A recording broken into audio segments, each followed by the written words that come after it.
Jadi persaudaraan kebangsaan itu yang perlu kita kedepankan, menghargai perbedaan. Semoga Paus yang kita hormati ini juga bisa lebih kuat lagi untuk menyebarkan perdamaian itu dan ikut langsung dengan seluruh tokoh-tokoh dunia.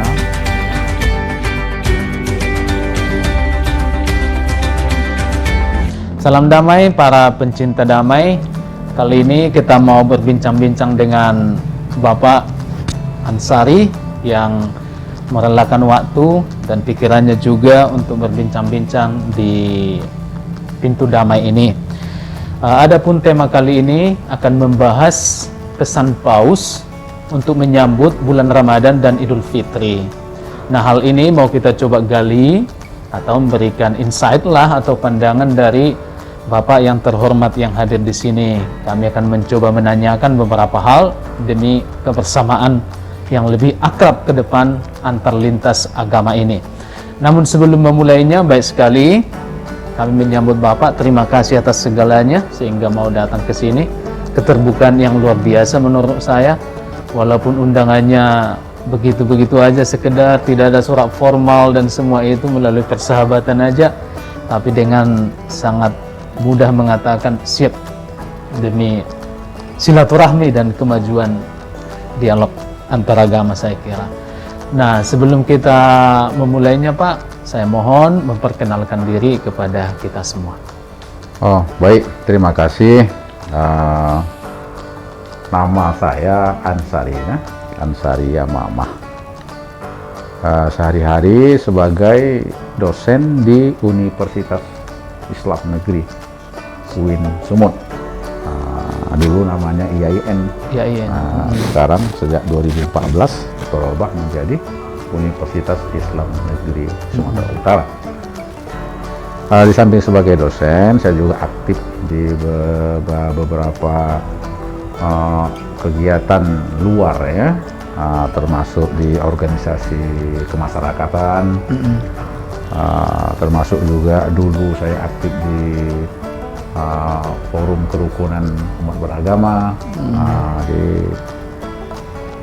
Ya sehari-hari begitulah dulu ya, tapi sekarang mengajar dan juga ikut memberikan pencerahan ceramah. Ceramah kalau di kami itu biasanya itu ceramah untuk oma-oma sama ibu-ibu kan. Nah, juga memberikan khutbah pada hari Jumat. Ya, kegiatan kita selain mengajar, tidak lain kecuali memberikan pencerahan keagamaan kepada masyarakat. Tentu saja dalam rangka pencerahan keagamaan yang ramah, yang toleran ya, yang apresiatif, untuk memperkuat silaturahim wataniyah dan silaturahim kemanusiaan, kebangsaan. Karena bangsa ini bisa dibangun berkat adanya hubungan silaturahim. Betul, Pastor katakan tadi. Itu dia. Baik, Bapak Ansari ini juga banyak ternyata berpengalaman dalam bekerja sama di bidang dialog dengan tokoh-tokoh Katolik, Kristen dan agama berbeda. Tapi topik kita kali ini bukan membicarakan itu. Moga-moga suatu saat juga bisa sharing pengalaman tentang itu. Siapa tahu. Nah, kali ini seperti Bapak juga sudah tahu kan, bahwa setiap tahun Paus, pemimpin Gereja Katolik Roma sedunia itu, kalau menjelang hari Ramadan atau dan juga Idul Fitri selalu membuat surat dengan refleksi di dalamnya. Nah, untuk pertama, apakah Bapak atau reaksi Bapak dengan adanya surat ini gitu ya, dengan membayangkan maksud Paus itu sendiri kepada umat Islam sampai membuat surat begitu. Nah, bagaimana perasaan Bapak pertama kali ketika mengetahui ada hal seperti ini dari seorang Paus begitu? Baik. Terima kasih Pak Pastor dan saudara, para pemirsa, pemirsa namanya. Betul. Tentu saja pertama saya sampaikan salam hormat, salam takzim ya kepada Paus. Ya, artinya beliau sebagai tokoh pemimpin umat Katolik sedunia. Beliau adalah tokoh besar, orang-orang yang berhati bersih dalam rangka untuk membuat bagaimana manusia ini tetap dalam jalan Tuhan. Betul. Kan itu Iya. bagaimana manusia ini tetap dalam persatuan, membangun dunia yang damai, memperkuat persaudaraan agar peradaban yang plural dalam konteks global ini bisa berjalan dalam keseimbangan. Nah, tentu saja saya merasa ya terkejut juga ya. Artinya terkejut dalam artian dalam hal yang respect kepada Paus, bahwa beliau tetap memberikan semacam surat ataupun pernyataan resmi kepada umat Islam, khususnya umat Islam Indonesia, dalam rangka memasuki Ramadan. Artinya apa? Bahwa Bapak, kita manggilnya Paus saja ya. Boleh. Bahwa Paus ataupun Tuan Paus ini punya perhatian yang besar bagi umat Islam Indonesia. Artinya bahwa perhatian itu beliau sampaikan dalam sebuah statement yang resmi dalam rangka untuk memberikan memperkuat, artinya memperkuat hubungan persaudaraan antara kaum muslimin dan saudara-saudara yang lain, terlebih khusus kepada saudara-saudara kita yang beragama Katolik ini. Nah, tentu saja kami mengapresiasi penuh upaya daripada Paus dalam rangka memberikan ucapan selamat menjalankan ibadah puasa dan lain-lain. Dan tentu saja yang saya lihat dari sini adalah sesungguhnya misi perdamaian yang ingin disampaikan oleh Paus itu. Artinya bahwa dunia ini harus damai. Apapun perbedaan teologi dan ritual daripada kelompok-kelompok masyarakat itu tidak akan dapat berjalan dengan baik kalau di sana tidak ada perdamaian. Betul. Nah, jadi saya sangat menghargai kalau saya melihat misi utama dari Paus ini adalah misi perdamaian. Baik. Tentu saja ini khusus bagi kita yang tinggal di bumi persada Indonesia ini. Betul. Nah, kami sangat mengapresiasi apa yang telah dilakukan oleh Paus dalam hal ini. Nah, itu dia kan Bapak Ansari yang terhormat. Saya pun melihat nilai yang sangat dalam, maksud yang sangat tulus demi persatuan itu tadi. Tetapi saya pun yakin belum begitu banyak orang yang tahu ini gitu kan. Itu juga yang memotivasi saya mengundang Bapak ke sini, sekaligus mengingatkan sama orang bahwa ini ada gitu loh. Iya. Nah, di Kristen juga, kami Katolik, surat ini ditujukan bukan hanya untuk Islam, tapi untuk Katolik juga. Sayangnya, saya pun agak yakin tidak semua, jangan-jangan hanya setengah orang Katolik yang tahu akan ini. Nah, bagaimana kalau Islam sendiri atau umat Islam, para Muslim yang mengetahui surat ini, kira-kira apakah sudah pernah menurut Bapak mereka mengetahui ada hal semacam ini atau yang sama sekali belum gitu kan? Karena ya harus apa yang kita buat ke depannya juga supaya hal seperti ini diketahui oleh orang kan. Sebab informasi yang penting kalau tidak sampai kepada khalayak, betul. jadi tidak ada Macam makna sia-sia, ya. tidak ada makna Betul, gitu kan. Jadi memang Pak Pastor, sejauh yang saya amati, saya punya keyakinan sama juga. Artinya di kalangan saudara kita Katolik tadi juga mungkin banyak yang belum tahu. Saya yakin juga bahwa di kalangan umat Islam juga ini banyak yang tidak tahu. Mungkin 90% tidak tahu mungkin.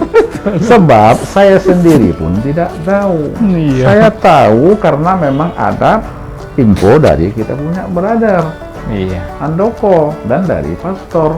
betul ya. Artinya untuk setingkat saya yang sering berhubungan dengan beberapa aktivis dakwah, hubungan dengan masyarakat.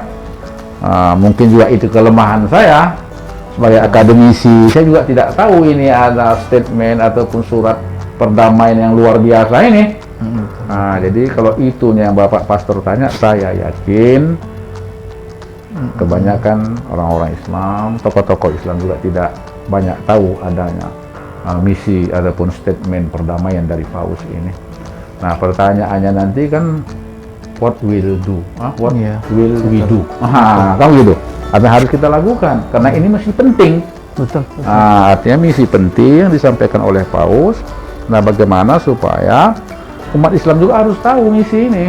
Betul. Bahwa misi perdamaian itu, misi perdamaian berdasarkan kasih sayang, persaudaraan, ini juga menjadi perhatian penting daripada Paus sebagai pemimpin Katolik sedunia itu. Iya. Nah, inilah mungkin misi pertama kita dulu ke depan nanti, bagaimana supaya orang banyak tahu bahwa ada surat. Mungkin isinya nggak perlu dulu, bahwa orang tahu ada surat dari Paus untuk semua umat Islam, bahwa itu tahu ada, udah cukup sesuatu kan. Oh iya, kami disurati karena tidak semua juga orang punya waktu untuk membacanya. Nah, itulah mungkin nanti jadi tiap tahun kita seperti ini, Pak, nggak apa-apa ya?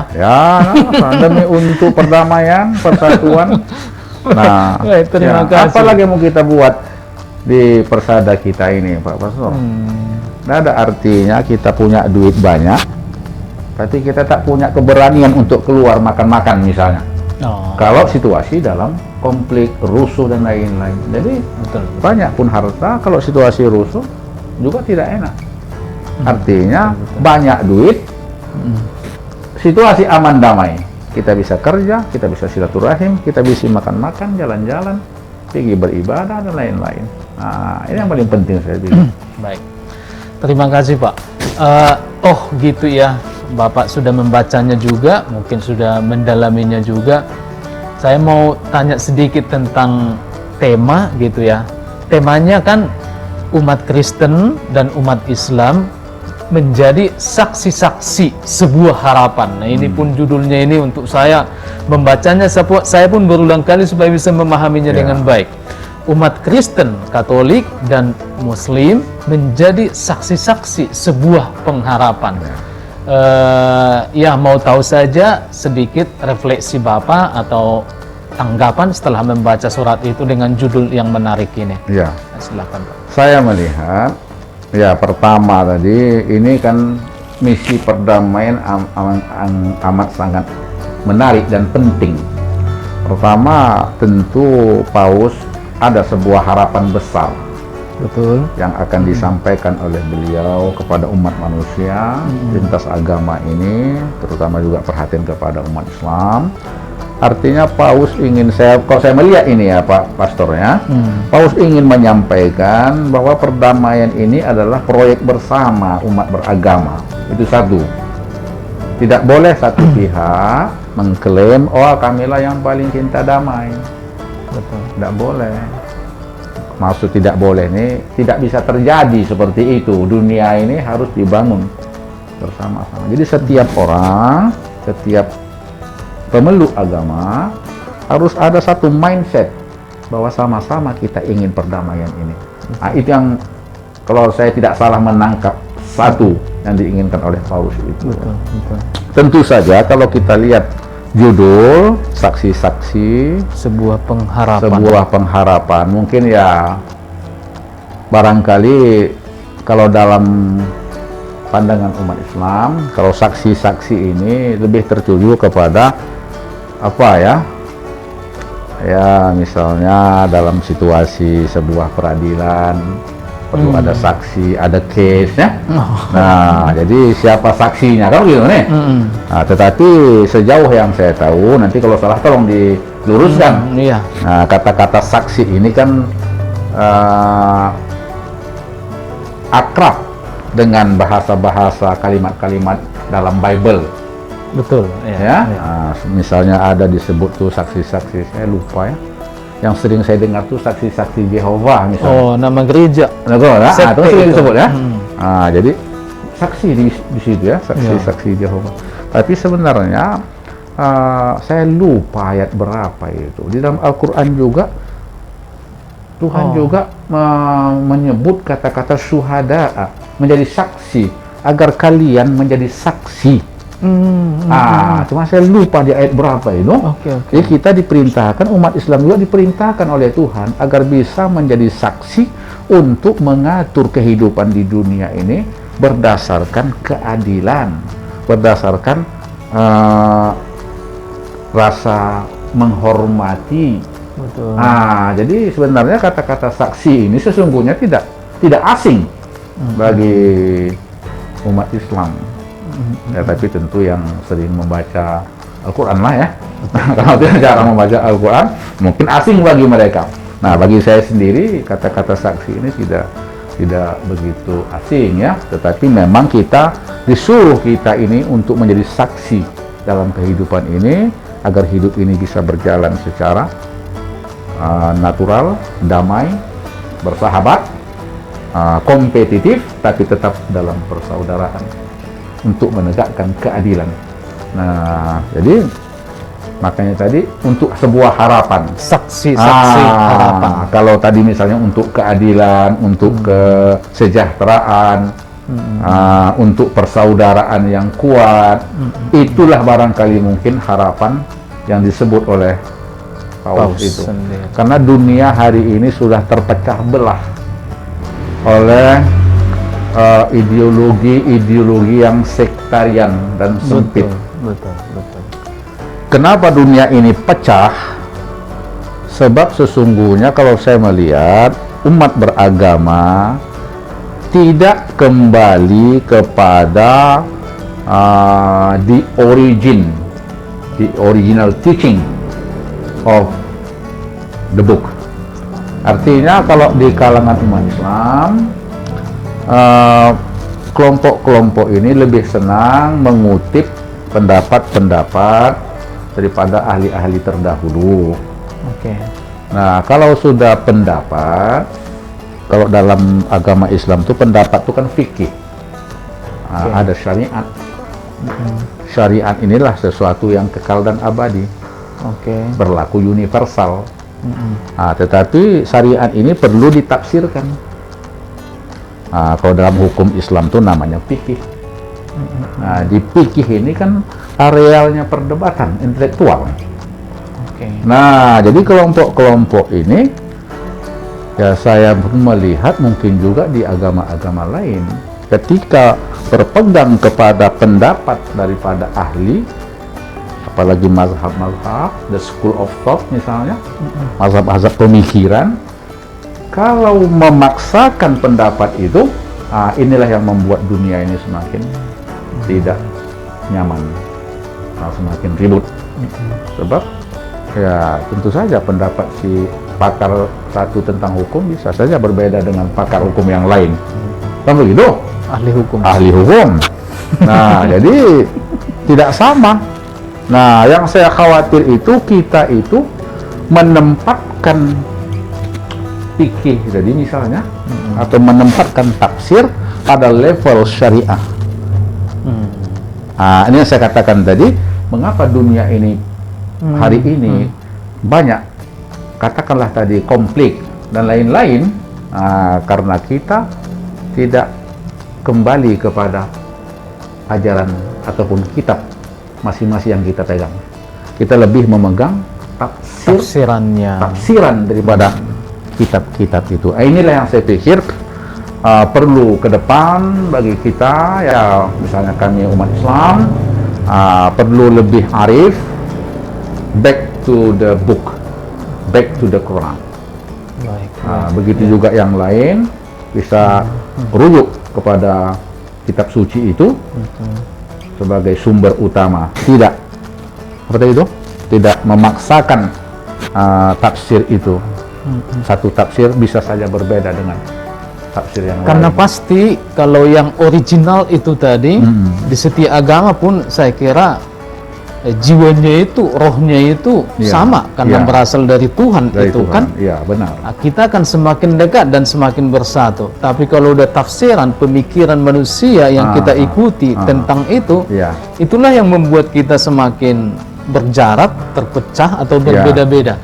Dan itu saya kira juga salah satu Pak yang mau disoroti Paus. Dikatakannya di situ kan saksi menjadi harapan, saksi pengharapan. Karena apa? Karena orang udah mulai banyak pesimis atau merasa nggak nyaman lagi dengan banyaknya sektarian, perpecahan, ketidakakraban tadi. Makanya dia bilang salah satu kuncinya pengharapan ini adalah kita harus meletakkan pengharapan pada persaudaraan manusia ini. Dibuatnya contoh, selama COVID ini katanya persaudaraan manusia itu sangat kompak. Dunia itu sama-sama mengatakan ayo lockdown, sama-sama berlomba-lomba mencari vaksin, mencari obat. Di sana ada bencana juga, yang beda agama tak peduli apa agamanya, menolong, saling menolong seperti itu. Inilah persaudaraan umat manusia. Inilah yang kita harapkan ke depan harus menjadi ditumbuh kembangkan, supaya perdamaian dan sukacita ada di kehidupan bersama ini. Itu yang saya mengerti dibilangnya dengan saksi pengharapan itu. Supaya kita semua ini memberikan pengharapan akan segala yang baik yang sudah pernah terjadi kita lakukan, termasuk persaudaraan itu tadi. Nah, satu lagi dikatakan beliau di situ bukan Pak, dikatakannya di sini, kita harus juga memberi pengharapan atau keyakinan bahwa setiap pribadi itu katanya punya hati yang baik, gitu kan? Punya hati yang baik. Benar. Itu sesuatu yang menarik. Saya harus bisa memberikan pengharapan kepada Bapak juga. Ketika saya mengundang Bapak ke sini, ada pengharapan bahwa akan datang. Dan ternyata dikabulkan. Betapa baiknya dia. Nah, macam-macam ini sebenarnya juga yang diharapkan Paus terjadi. Lintas agama, budaya dan semua nggak usah pedulikan. Kalau kita baik, kita minta pasti akan diberikan. Sebaliknya juga kita berharaplah kepada pribadi-pribadi orang di sekitar kita. Kalau kita masih berharap akan dekat. Tapi kalau kita sudah nggak berharap lagi, dia akan makin jauh. Nah, itu yang saya mengerti saksi-saksi pengharapan yang dibilang itu. Memang Pak Pastor, nah hidup ini kan adalah harapan. Kenapa orang bertahan hidup? Karena memang ada sebuah harapan. Ya betul. Itu dia. Jadi kalau tidak ada lagi harapan, orang tidak akan bertahan hidup. Dalam konteks kehidupan berkeluarga misalnya, kenapa seseorang itu hidup, si ayah begitu bekerja pagi, bekerja dan seterusnya, juga ibunya bekerja. Kenapa? Karena memang ada harapan untuk membangun sebuah keluarga yang baik, yang sehat, yang sejahtera, masa depan yang lebih baik. Kamu gitu nih kan? Betul. Kita hidup karena ada harapan. Kita juga dalam konteks yang plural ini, kita berdialog, kita berdiskusi karena kita ada harapan di depan lisan ke lebih baik. depan. Apa harapan kita? Bagaimana bumi Indonesia ini bisa hidup yang damai, toleran, saling menghargai. Kan itu keinginan kita. Kalau kita tak ada harapan, Pak Pastor, saya tak datang ke sini. Oh itu, Pak Pastor pun tak mengundang saya. Apa yang bisa diharapkan? Tetapi karena kita ada harapan, Bapak ada harapan, saya ada harapan, Brother Handoko ada harapan. Jadi kita sama-sama duduk di sini. Kan begitu? Apa harapan kita? Pertama, misi daripada statement ataupun pesan agung daripada pada Tuan Paus ini bisa menjadi pemikiran, pembelajaran, sesuatu yang patut untuk dijalankan oleh umat manusia. Kan begitu? Nah, ini yang saya pikir harapan ini. Iya, itu pada tataran manusia betul sekali. Tapi ada satu poin lagi, mungkin Bapak mau menanggapi. Dikatakannya di situ kan, pengharapan itu adalah katanya karena Tuhan mencintai kita. Menarik. Karena Tuhan mencintai kita, maka Dia memelihara kita. Inilah iman. Ya kalau nggak ada ini, ya seperti itu tadi kan. Kalau aku nggak ada lagi yakin Tuhan memelihara saya, Tuhan mencintai saya, ya bagaimana hidup kan gitu betul, kan. Jadi betul. Kita harus berharap dalam ayat tertentu sebenarnya ini iman. bahwa Tuhan selalu mencintai kita. Benar. Tapi bukan pribadi juga. Semua ternyata umat manusia ini secara sama dicintai Tuhan. Betul. Kalau kita sudah yakin itu, persatuan akan diperjuangkan. Bagaimana pendapat Bapak?